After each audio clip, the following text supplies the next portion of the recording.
Sensiz mən zülmətəm gözümün işığı. Amma sən üzülmə, həyatın işi bu. Gözlərinin yaşılı, saçının sarısı. Mənim qaranlığıma bu iki rəng yaraşır. Sensiz mən zülmətəm gözümün işığı. Amma sən üzülmə, həyatın işi bu. Gözlərinin yaşılı, saçının sarısı. Mənim qaranlığıma bu iki rəng yaraşır. Sən işıqsan, mən zülmətəm. Dözürəm sənsiz zülmətə.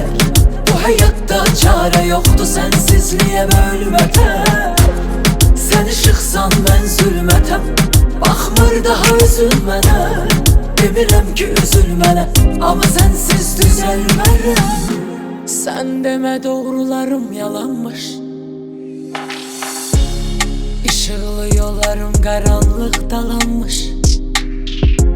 Hisslər bu ürəyin xəzinəsidir.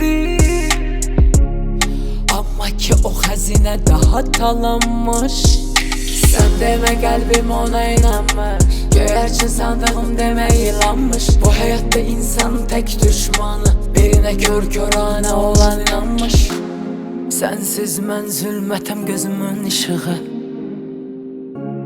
Amma sən üzülmə, həyatın işi bu. Sən işıqsan, mən zülmətəm. Dözürəm sənsiz zülmətə. Bu həyatda çarə yoxdur sənsizliyə bölmətə. Sən işıqsan, mən zülmətəm. Baxmır daha üzülmənə.